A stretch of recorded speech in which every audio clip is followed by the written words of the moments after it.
As South Korea's total birth rate is expected to fall to a fresh low of 0.68 this year, the nation's rival main parties announced new election pledges aimed at tackling this. Their plans entail measures to help parents better balance their professional and family lives. Our National Assembly correspondent Lee Shi-hoo reports.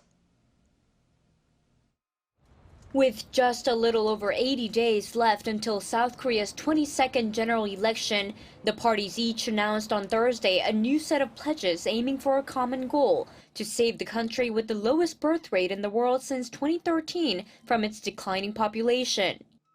The ruling People Power Party says its main goal is to bridge the gaps across families with varying incomes and working environments. This low birth rate issue is related to the gap when it comes to the burden of raising a child and the gap between working at large corporations and small businesses.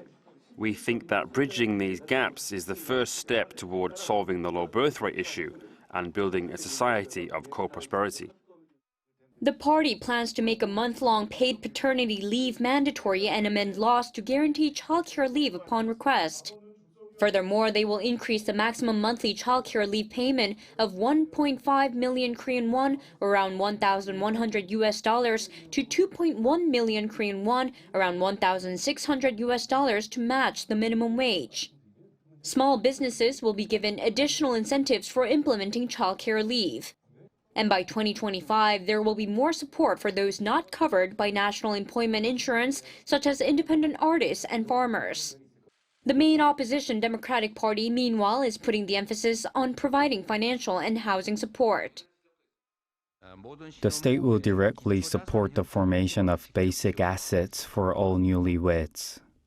We will further strengthen the nation's responsibility for childbirth and care and come up with groundbreaking measures to deal with the housing problem. The party will offer public rental housing for parents of 2 or more children. It will also give out no-interest loans of up to 100 million Korean won, around $75,000 for newlyweds with a child, and a 50% reduction of the principal upon the birth of a second child. The birth of a third child would grant a 100% repayment exemption. Monthly cash vouchers will be given to parents of school-aged children worth around 200,000 Korean won, or around $150. Plus, there will be more childcare support for single and unmarried parents. Both parties aim to establish a new ministry focused on the declining population problem. In response to the proposal, Sung Tae-yoon, the director of the Presidential National Policy Office, agreed that revolutionary policies were needed in terms of social infrastructure and the economy to deal with this issue appropriately. Lee Shi-hoo, Arirang News.